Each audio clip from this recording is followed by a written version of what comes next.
Fala aí pessoal, tudo certo? Mais um vídeo aqui no canal no ar. E data FIFA terminando, eu tô gravando hoje, ainda vão acontecer jogos, né? Eu tô gravando, são 7 horas da noite, mas ainda tem jogos de seleção, mas praticamente pra gente já acabou a data FIFA. Amanhã tem clássico na Vila Belmiro, jogo importantíssimo, coisa que, aliás, eu já não sei quantas vezes a gente repete aqui. É importantíssimo, é decisivo, é confronto direto, tal, e não adianta nada, né? Mas, enfim, eu espero muito que a comissão técnica, e o Vojvoda especialmente, claro, consiga colocar isso na cabeça do elenco, né? O quão é importante vencer esse jogo amanhã, assim como seria, né, o Ceará, o Grêmio, mas amanhã especialmente porque além de ser a questão de um time muito próximo ali, por mais que hoje a nossa briga é embaixo, né, é olhar quem está embaixo primeiro, se distanciar disso, depois olhar para quem está um pouquinho acima, tem o lado anímico, né? Um clássico é sempre decisivo na reta final. A gente não venceu o Corinthians esse ano, inclusive tomando 3 tacas, né? É bom lembrar. Então, assim, dá hora de responder, né, rapaziada? Especialmente o elenco aí que já jogou essas 3 vezes. Dá hora de responder e buscar algum resultado diferente do que foi 2-1, 2-1 e 1-0, né? Para eles, todos lá em Itaquera. É o primeiro na Vila também esse ano, né? Então, enfim, jogo importantíssimo. Vamos falar da provável escalação. Tenho uma, né? Na verdade é a mesma, mas publicada ontem pelo Wagner Frederico, agora à noite, no final da tarde pelo Diário do Peixe, pelo Lucas Barros, lá no Diário do Peixe. Então vamos falar aqui, falar também alguns desfalques que o Corinthians tem e vamos pensar rapidinho sobre essa partida. Antes, só deixa o like aqui nesse vídeo, se inscreve no canal, dá essa moral aí pra gente. Data FIFA é muito complicado, o YouTube entrega menos, as pessoas também assistem menos, então se você puder deixar esse like e a sua inscrição, ajuda bastante, de verdade, tá? Se quiser se tornar membro também, fique à vontade. Tem vídeo exclusivo toda semana, além de acessos antecipados aos vídeos. Aos gerais, alguns, né? Enfim. Então, é isso. Eu vou começar pelo Corinthians rapidinho, porque passar só pela escalação mesmo, eles têm alguns desfalques também, né? O Santos também tem, mas eles têm alguns por diferentes motivos. O Dorival, começando, não vai estar no banco, né? Vai ser o filho dele, o Lucas Silvestre. O Dorival tomou amarelo e foi expulso, né? Então, ele não podia estar no banco contra o Mirassol e nem contra o Santos, segundo o Vessone, lá do portal Meu Timão, né, que deu essa informação. Então, provavelmente não estará, provavelmente não estará na Vila o Dorival, não, pelo menos na beira do campo. Não sei se ele vai à Vila e ficar lá naquele camarote que normalmente as diretorias dos rivais ficam, né, onde tem um logo da Claro, assim, não sei se vocês vão saber, tipo, em cima, onde tem 1 e 2, seguindo na virada, assim, lá na virada, lá no alto. Não sei se vai ficar lá ou se nem vai vir a Vila Belmiro, né? Mas tem o desfalque aí do seu técnico. E dentro de campo, tô olhando a lista aqui. André Ramalho, tá voltando de lesão, ainda em transição. O André Carilho, peruano, né? Que pra mim, não sei agora, né, como é que ele tava antes de se machucar, que eu tinha visto algumas críticas a ele, mas é um jogador de extrema importância pro funcionamento do Corinthians, né? Especialmente quando tava o Ramon Dias. E jogou muito contra a gente também no Paulista. O Hugo Souza, que está suspenso, e também porque estava lá na seleção, né? Jogou hoje pela seleção, então não ia dar tempo dele voltar, né? Já que era lá no Japão o jogo. Que é o mesmo caso do nosso zagueiro Alexis Duarte. Ele estava jogando contra a Coreia do Sul hoje. O Paraguai fez a mesma coisa que o Brasil, né? Só que inverteu. O Brasil pegou primeiro a Coreia, depois o Paraguai. Primeiro a Coreia, depois o Japão. O Paraguai pegou primeiro o Japão, depois a Coreia. O Alexis não entrou em campo nos 2 jogos, né? Só foi para lá só para passear mesmo. Mas enfim, então não vai estar à disposição também. O Hugo Souza não vai. Matheus Bidu suspenso. O Romero também, assim como o Alexis Duarte, está na seleção paraguaia. E o Félix Torres estava na seleção equatoriana. Eu nem sabia que o Equador jogou nessa data FIFA. Meu Deus, mas tudo bem. Então tem esses desfalques aí. Então tem algumas peças importantes, outras nem tanto, né? Por exemplo, o André Ramalho, que eu acho um zagueiro fraquíssimo. Se jogasse era reforço pra gente, né? Então eu acho que fora é reforço para eles. E a provável escalação é o Felipe Longo estreando, né? Primeiro se ele realmente estrear, né? Primeira partida dele como profissional, goleiro da base do Corinthians. Fez uma base muito boa, não sei como vai ser no profissional, né? João Pedro Choca, que também é um zagueiro da base, provavelmente linha de 3, tá? Inclusive o Corinthians deve jogar. Gustavo Henrique, vocês conhecem bem. E Fabrício Angeleri fazendo o terceiro zagueiro. A possibilidade também existe de ser o Kaká. Se for o Kaká, aí o Angeleri vai para a esquerda e o Hugo sai do time. Mas se for o caso do Angeleri ser o terceiro zagueiro, o Hugo pela esquerda, Mateuzinho pela direita, Maicon e Ranieri por dentro, Breno Bidon como armador mais ou menos, e na frente Yuri Alberto e Guinegão. que é um menino que vem muito bem, né? Vocês já ouviram falar, certamente, da base também. Assim como o Breno Bidon. Já o Yuri, para mim, o principal perigo é isso aí, né? O cara adora fazer gol em nós, o time que ele mais fez gol na carreira junto com o Atlético Goianiense é o Santos, né? Então, tomar muito cuidado. Se tem uma coisa que funciona, essa lei maldita do ex contra a gente. Né? Então, mas agora falando sério, as associações dele com o Guinegão, movimentação dos dois, são dois centroavantes que sabem sair da área e têm essa capacidade. Movimentação especialmente de facão, né? Os dois fazem muito bem isso. Então, prestar muita atenção, não dá muita distância, né? Muito espaço. O Adonis, por exemplo, que não é um zagueiro tão rápido, eu tenho um certo receio em relação a isso.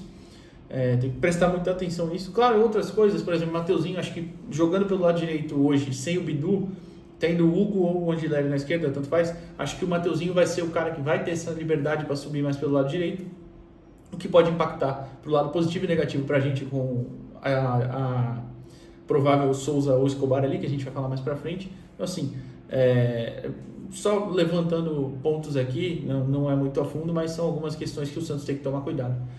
Agora, falar sobre o Santos em si, eu passo para os nossos desfalques. A gente tem o Tiquinho suspenso, Neymar machucado ainda, claro, e o Alexis, como eu falei, lá no Paraguai.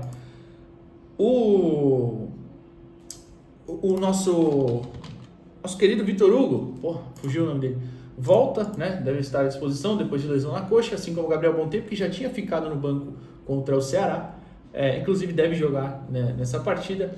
Quem mais voltou? Acho que não estou esquecendo ninguém, né, que estava lesionado e voltou agora, mas enfim, tá tudo bem. Então tem esses 3 desfalques aí, Tiquinho, Neymar e Alexis Duarte. E a provável escalação, que eu vou colocar na tela com o campinho agora, é Brazão, Igor Vinícius, Adonis Frias, Luan Pérez e Souza. Schmidt, Zé Rafael e Bontempo, Roleiser como armador, Guilherme e Lautaro. Eu vou deixar o campinho, mas enquanto isso eu comento, né? Segundo a matéria do Diário, tinha uma pequena dúvida ali entre Souza e Escobar, mas que o Souza tinha agradado nos treinos. O Wagner Frederico também cravou o Souza. Eu ainda fico com o pé atrás, eu não sei. Eu tenho esse receio, porque não é duvidando da informação dos colegas, claro, pelo amor de Deus, quem sou eu para fazer isso? Inclusive eles são da apuração mesmo, né? Mas justamente por esse lado direito do Corinthians com o Mateuzinho. Como é um cara que subir muito mais, pensei, de repente o Vojvoda vai querer escalar o Escobar justamente para fazer esse lado defensivo. O que, pensando pelo outro lado, apesar de o Corinthians jogar com uma linha com 3 zagueiros, imagino que vai defender com 5, né? Você tem o Souza pelo lado esquerdo, você pode forçar ele para espaçar o campo e o Guilherme jogar por dentro, ou inverter, né? Em alguns momentos o Guilherme abrir o Souza por dentro, tentar forçar essa dobra ali pelo lado esquerdo. Se o Guilherme soltar a bola, né, Guilherme? Pelo amor de Deus, solta a bola. Com o Souza fazendo essas ultrapassagens. Então, acho que seria melhor, mas vamos ver, né? Por isso que eu deixo a dúvida, mas coloquei na escalação o Souza. Por dentro, gosto do Bontempo ali, sendo esse terceiro homem de meio de campo. Imagino que seja na linha da coerência, né? Por ele ter ficado fora alguns jogos e o Vitor Hugo também, tendo os dois à disposição, o Bontempo voltou antes, então acho que vai o Bontempo, apesar do Vitor Hugo ter feito bem esse papel de terceiro homem de meio de campo quando jogou, né? E o Barreal, acho que sai do time, é um fator bem entendível, pelo menos na minha opinião. Ele não faz tão bem esse papel, pelo menos não pelo lado direito. Já até mostrei no último jogo aqui, no último vídeo que eu fiz, porque eu achava importante as voltas do Vitor Hugo e do Bontempo, porque o Barreal faz um papel de sempre abrir um pouquinho mais pro lado direito, não é um jogador de tanta força, de tanta condução igual o Bontempo por exemplo, ou tanta força igual o Vitor Hugo tem. Pode até ter outras características melhores, mas eu acho que você ganha uma alternativa do segundo tempo. Por exemplo, você imaginar um jogo que precise de um cara de mais de bola no pé mesmo, para a segunda etapa, você tem o Neymar. Eu olhei o Neymar aqui na lista dos desfalques. Você tem o Barreal. Você tem também o Vitor Hugo, que pode ser essa alternativa. Não entrou ainda, mas tem o Arão lá. Você precisa de uma opção de velocidade, tem o Cabageiro. Você precisa de um ponta, um contra um melhor. Pode ser o Robinho Júnior. Então você ganha um pouquinho mais de alternativas ali, né? Não necessariamente todas das melhores, mas você tem peças com características diferentes, né? Acho que isso é importante. Faltou eu falar Rincon, né? Rincon tá fora também, problema na panturrilha, então desfalque também, não vai a campo, não vai nem ser relacionado, obviamente. Que mais que eu preciso falar aqui? Desfalques, suspensão, tudo bem, o time é esse. Transmissão GE TV, né? De graça no YouTube, rapidinho, então fácil, né? Na TV Globo acredito que também vai passar, assim como no Sport TV, né? No Premiere, na verdade, não no Sport TV. Então, falei mais da escalação, Corinthians, desfalques, transmissão. Nem quero falar quem é o árbitro, porque eu não sei quem é mesmo não, tá? Não é porque eu acho ruim não, só não lembro. Eu vi lá, mas não lembro. Rafael alguma coisa, sei lá, isso aí dá uma zica do caramba. Não que eu acredito muito nisso também. Mas, enfim, falar da tabela, já, como eu disse antes, é chovendo molhado, a gente já sabe a importância desse jogo, não tem margem para o Santos ficar errando mais. Tem o Corinthians agora na Vila amanhã, quarta, e segundo Vitória, né? Segunda, né? Cara, é simples, tem que vencer, é simples, não tem outra justificativa, não tem outra explicação, precisa vencer, é simples. Até porque o Santos tem hoje 28 pontos, né? O Vitória é o primeiro na zona com 25. Tem um jogo a menos o Santos, é verdade. O jogo a menos é com o Palmeiras, que vai pegar aquela sequência lá que a gente comentou, Palmeiras, Flamengo e Palmeiras de novo. O Vitória nessa rodada, por exemplo, pega o Bahia, clássico também. O jogo vai acontecer na quinta, tá? 9h30 da noite, mas clássico é clássico e vice-versa, né? Por mais que seja mando do Vitória no Barradão, pode acontecer um triunfo do Bahia, né, como eles dizem, mas também é perfeitamente plausível o Vitória vencer. Então, o Santos precisa ficar esperto. O Juventude igualou na tabela em número de jogos, né, igualou o resto do campeonato, afundou um pouquinho mais. O Fortaleza, que tem 24 pontos, por exemplo, tem um jogo a menos, igual a gente, e pega o Vasco em casa, que assim também não é um adversário. O Vasco deu uma melhorada nos últimos jogos, mas não é um adversário super impossível de vencer, inclusive, né? Então o Santos precisa urgentemente pontuar, e pontuar vencendo, não só empatando, como aconteceu nos últimos jogos. Queria ver qual é o jogo adiado do Fortaleza, não lembro. Tô olhando a tabela aqui. Atlético Mineiro, assim, também é um jogo vencível, né? É um jogo bem ganhável. O Atlético tá ali com 32 e 14º. Só subiu um pouquinho porque venceu o Sport na última rodada. Então o Santos precisa acordar. E por isso que eu digo, chover no molhado falar da importância da urgência, mas os caras precisam colocar a bola no retângulo lá, sabe? Colocar na rede ali. Eu acho que a gente precisa fazer e não consegue nos últimos jogos. Precisa virar essa chave alguma hora, porque senão aí não tem salvação, né? E isso a gente não quer. Então é isso, pré-jogo no ar. Deixa o like aqui no vídeo, se inscreve no canal. Ingressos quase esgotados, né? Parece que vendeu 10 mil e pouquinho.